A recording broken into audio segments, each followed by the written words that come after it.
Hey, what's up everyone? It's me, IceyLalo, and I'm back with another video. I know it's been like 7 months since I posted my last video, but a lot has happened, and there's some are excuses and some are just procrastinating and some is just like real shit. Sometimes you kind of have to live your life a little bit more before you can tell your story. That way you have shit to talk about. No, but I mean, I already had known I was gonna plan to record this video, which was about the car accident. If you don't know what I'm talking about, just check out my last video. I think it's titled Karma slash my anchor, or my anchor slash karma. I can't remember. Gosh, I'm like nervous again. It's funny because I was telling a lot of my family and friends, like, because they have asked me, when are you gonna record again? I was like, I don't know. I just kept procrastinating, and the more longer time passed by, it just felt like it became harder to get back in here and record again. But I'm back, and I'm only back for a little bit because I only have 3 more videos, including this one. So it's one, I'm doing 2 more after this one, and then I'm not gonna do it anymore, because I mean, who knows in the future, but as for now, I need to tell as much story as I can to the point where I'm at right now. So this video is about the car accident that I was in 6 years ago today. Today is the anniversary of when it happened, and it was bad.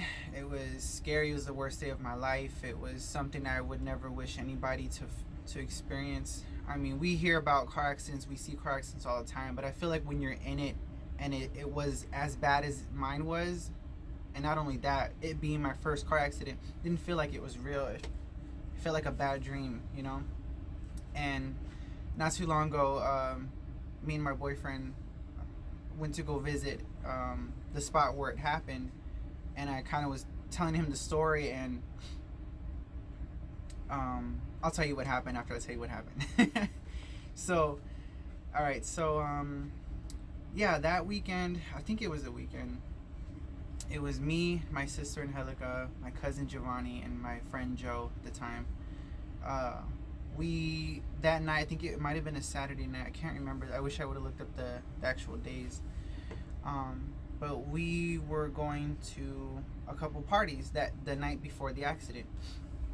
I was driving. It was my car. It was like a 92 Chevy Lumina. It was my first car ever. It was a bucket, but it was mine, and I loved it, and it was my first real car. My dad helped me get it. But anyway, so we're driving, just driving around to house parties and just having a good time. That night, I had told my sister and my cousin and my friend that I wasn't planning to have a drop of alcohol or drink anything, because I wanted to drive comfortably. I didn't want to be worried about getting pulled over, or I don't really believe in drinking and driving, even though I have done it in the past. Unfortunately, but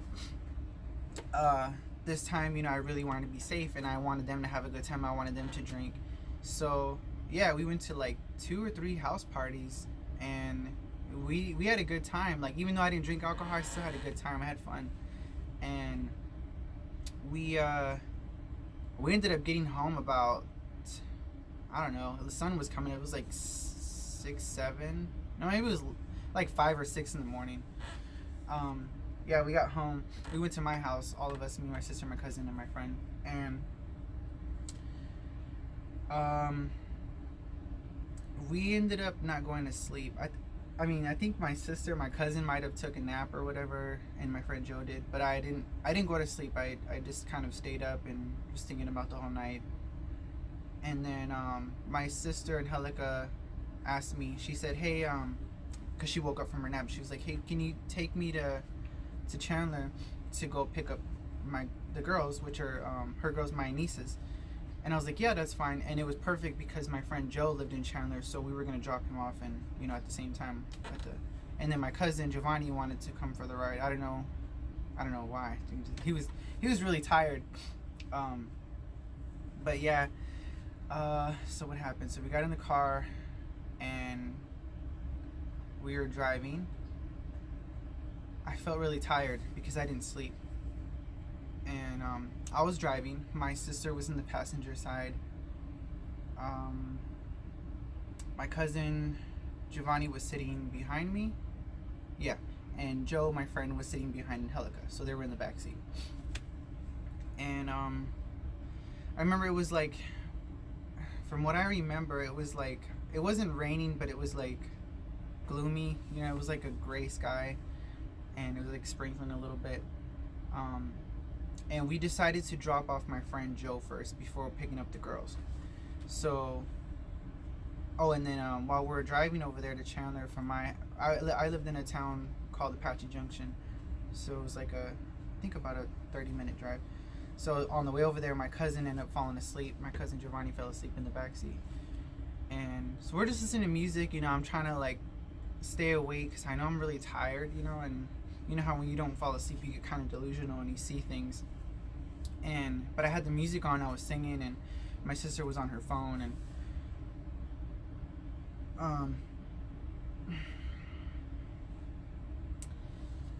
this is the part where it's like,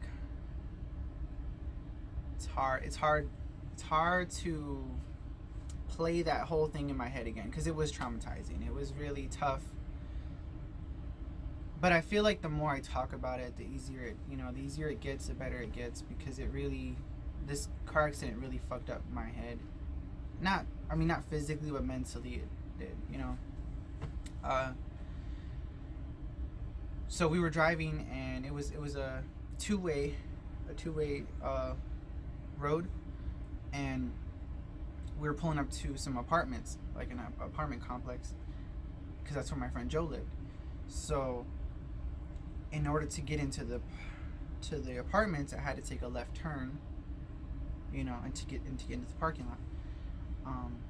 There were cars coming towards me, like opposite, like what do you call it? I forgot what it's called. Oncoming traffic was coming on my left side. So there was a van, I think, and then there was another car. I don't know.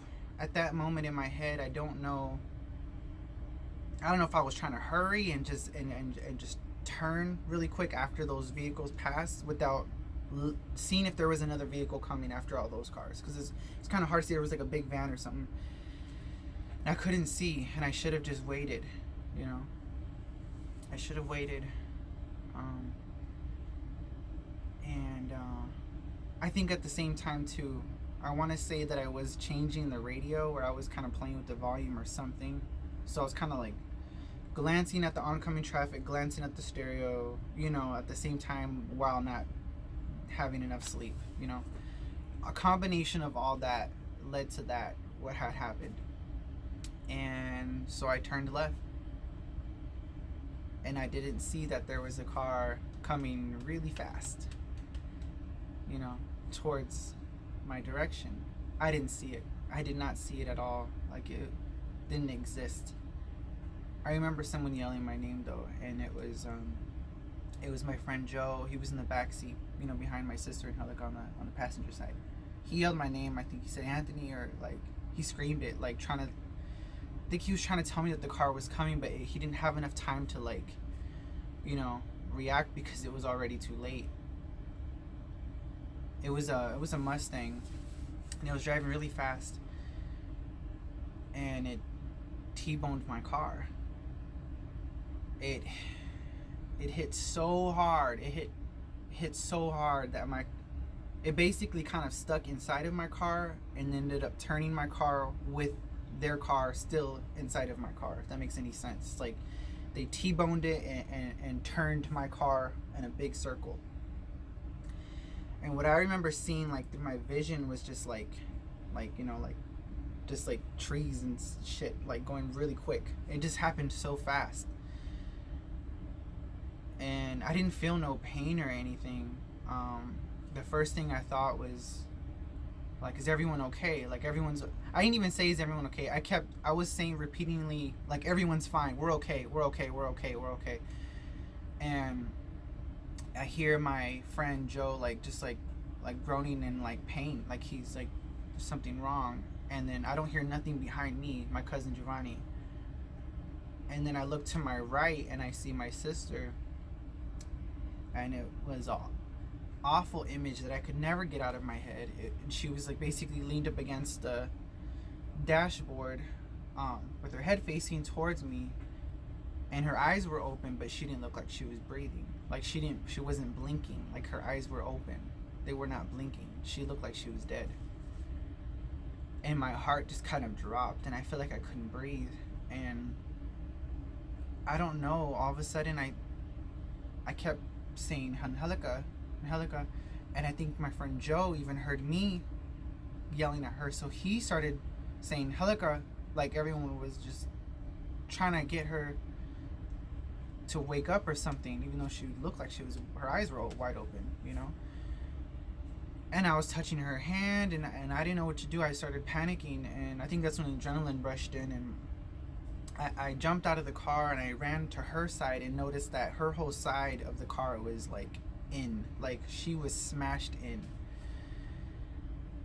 And I started crying uncontrollably. I couldn't breathe. I felt like everything just became blurry, and it was like tunnel vision, you know. And I just kept yelling her name, looking for any kind of movement in her hands, her feet, something, her lip. There was no movement at all. She just looked like she was gone. That traumatized me very badly because I thought I lost my sister. And then I think I looked at her hand, and her pinky started twitching, and I was like, I felt like I just could breathe again. I'm like, okay, she's somewhat alive somehow. And then when I noticed that, I heard the car door close, and it was my cousin Giovanni getting out of the car. And I noticed that his side of the car, his window was shattered. So I'm thinking he was asleep and his head hit the window, and he didn't know what was happening. He woke up and confused and asking me like, what's going on? I'm like, we got in a car accident. He's like, who did? I'm like, we did. He's like, whose car is this? I'm like, my car. Like, we were in it. And he was just out of it. And I started freaking out because I'm like, oh my God, I think I messed up his brain or something, you know. And then he's like asking me the same questions over and over. And then I was more worried about my sister getting out because I wanted her to get out of she was so smashed in the car.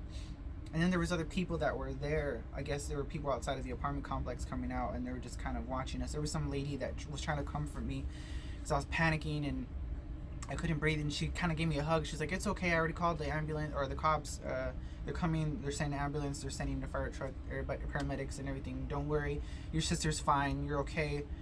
And then my next concern was my friend Joe, because he was also like yelling in pain. And I look over and I asked him like, are you okay? He's like, no, I'm not okay. And then he said he's like, my back. He kept just yelling over and over. And then I started getting like nauseous, and then he said something about his leg, and I looked and there was blood, and I was just like, oh my God. And I didn't even think of looking at myself. I didn't even inspect myself. I didn't feel nothing. There was no, like, I was out of the equation. It was the passengers that were with me. You know, I didn't even think about the whoever had crashed into me, the Mustang that came into me. I found my phone, and I started calling like my mom, my sisters, my dad, anybody I can call. Nobody was answering.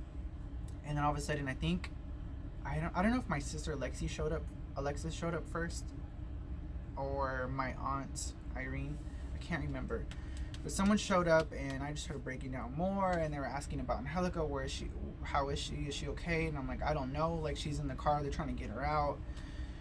And they were like, are you okay? And I'm like, I'm fine. And then my mom shows up, and I'm just like, oh God, because she comes running, screaming, and I'm just like, I didn't want to make her panic and worry the way I was feeling. So I tried to put a calm face on, and I couldn't, because she was just like, where's your sister? And I'm like, I guess they already had took her in the ambulance. And then she was hugging me or holding me, and she's like, oh my God, you're hot, you're burning up, like you have a fever. And I was like, I don't feel nothing, like I felt numb. And she's like, are you okay? And I was like, yeah. And then a cop came to me, and he's like, hey, I need to do a police report. And I don't even know, like, I remember him talking to me, but I don't remember exchanging words. It was just it was still a blur. And then I remember the paramedics asking me, they're like, do you need to be seen? Do you need to go to the hospital? I'm like, no, I'm fine. And they were like, are you sure? You should be seen. You were in an accident and you have blood on your knees. And I was looking, I was like, oh, I do. There was like 2 cuts on my knees. My right knee had a lot of blood on my leg, and I don't know. I didn't feel nothing though. And then um, yeah, the cop pulled me aside and then started asking me all these questions like, were you drinking? I was like, no. He goes, uh, whose car is this? Where's your driver's license, registration, all that bullshit. And then asked me like, what happened? How did it happen? And I just remember my mind was so much on my sister and my cousin and my friend to where I felt like what I was saying wasn't even making any sense. And it sucked because in a police report, you should be able to be clear-minded to where you can tell the details. So I kind of said my part without explaining the whole thing. You know, I told him, I'm like, no, I wasn't drinking, but I didn't sleep, which is kind of almost the same as not as drinking, because you're not fully conscious. You're tired. You know what I mean? I was like, I wasn't paying attention. And I took a left turn. I didn't see that car coming. So he goes, you failed to yield. I'm like, I guess if that's what you call it. He goes, that's what it's called. And I was like, okay then. It was like almost like he was filling out the report without even getting full clear answers from me. And it was unfair because I didn't know I was going to deal with that consequence later on. And later on too, I did find out, well, I'll get to that later. But anyway, so then what ended up happening, they took out my friend Joe out of the car. They put him in I think they put him in an ambulance too, and they took him. My cousin Giovanni, he was actually trying to walk away from the accident. I had to chase him a couple times and bring him back. I'm like, where are you going? And he would turn around and look at the car, and he's just like, whoa, what happened here, for like the 10th time. And I'm like, oh my God, I already told you. He was just out of it. It's funny now, but it was scary at that moment. I didn't know what to think or what to do. And so I remember everybody went to the hospital, and I got in the back of the car that my mom came in, and I was scared to get back in the car again. I was terrified, but I kind of just kept my eyes closed the whole way to the hospital. And on the way to the hospital, that's when all the pain just hit I felt like a ton of bricks just dropped on my body, and everything head to toe just hurt so bad. Like I couldn't move my head, my neck, everything was just fucked up. And they were like, oh yeah, maybe they're thinking, or they said because of the adrenaline like going away, like fading away, you're starting to feel all the physical pain.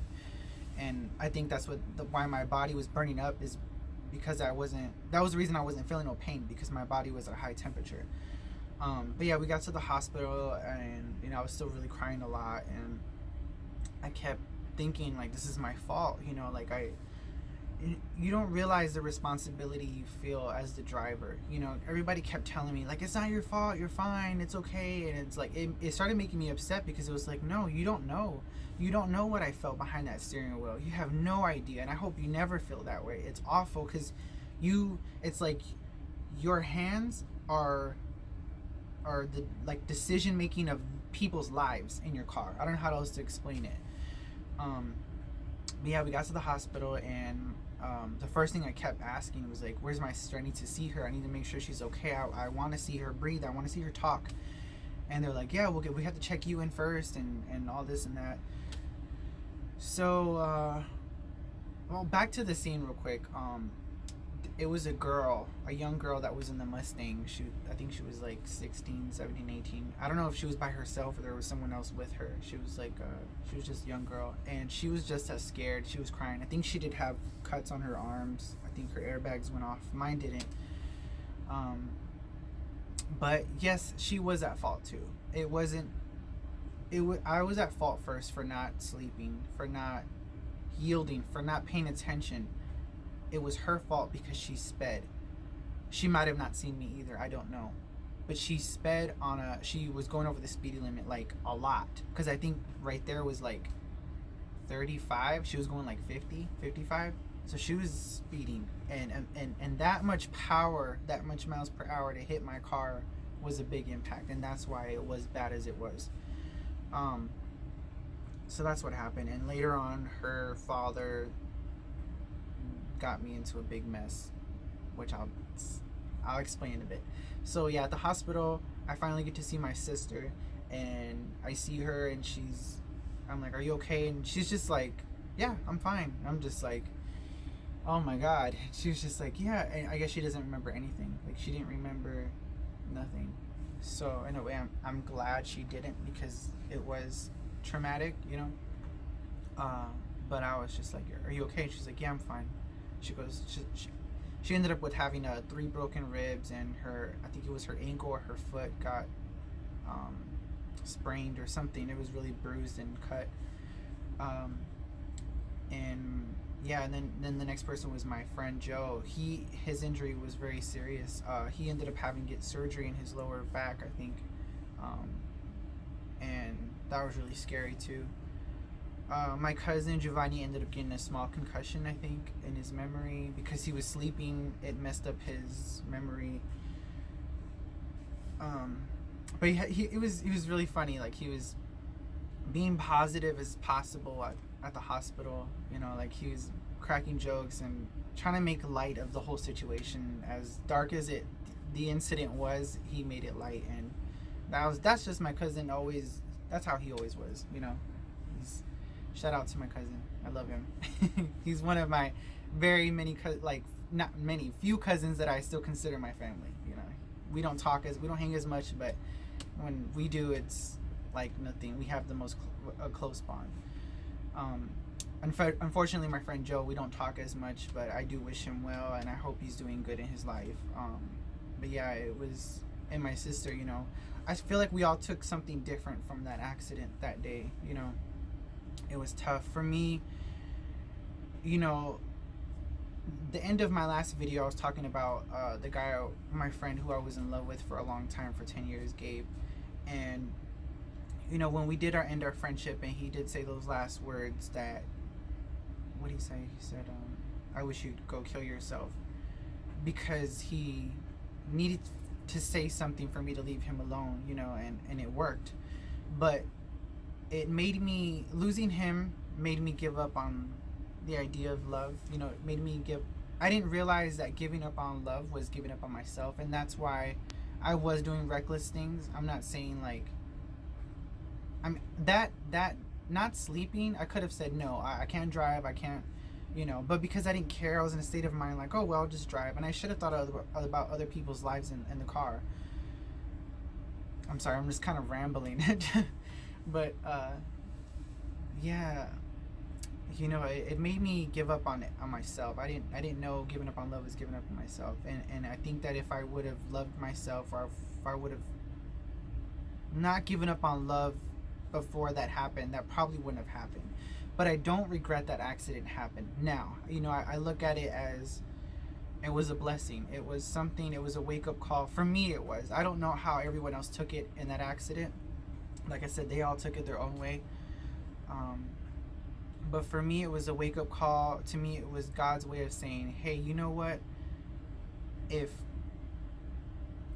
you don't have the right to take your own life, I will take your life when it's time. And that's how I saw it. You know, because of me giving up on love, giving up on myself, it was like, okay, if that's what you're gonna do, I'm gonna get you in this accident to scare you, to show you that, you know, you can die. Because when I have shown people these pictures of this accident, they're like, wow, how are you still alive? Why didn't you die that day? You know? And, you know, almost losing my sister helped me realize how much important it is to love the ones you love all the time. You know, we say that now, but it sucks that it unfortunately has to get to that point of where you feel like you almost lost someone that you love, to realize, like, you know what, I need to love my loved ones as much as I can every single day, every time I try to get a chance. But yeah, so the aftermath of the accident, it was bad because it was like I hit rock bottom. You know, I lost my car, which caused me almost to lose my job. My only job that I had at that time. It was my first job. I had it for a long time because I wasn't able to get to work on time. There was days where I couldn't make it to work at all. And then losing my home at that time because I didn't feel comfortable living there anymore, which I will talk about in my next video, which will be titled Toxic People, which I'll get a little bit into that in a bit. but I had to move out of that home from, it was my dad and his girlfriend at the time. I moved out of that home. And so that, all of that together hit rock bottom for me. I've never been on the floor. I've never been so, I don't know how to explain it. Like, and in a way, it's a good thing to hit rock bottom sometimes in your life, because then you can realize who is really there for you, who is really family, who is really your friend. Because I feel like that's when people are gonna give you a hand to pick you up and not put you down. Because then the people who aren't really were there for you, if they see you on rock bottom, they're only gonna try to put you down more, because they're like, okay, this is my opportunity to bring them down more, because they can't get up. And that's what's going to be about my next video, about toxic people, about the people that were in my life who I thought were my family or my friends or whatever, you know, people that were going to uplift me, betray me or put me down, or you know, bring me down, or so in a way it's good to go through that rock bottom, because then you could see the true colors of people. So I'm glad I went through that.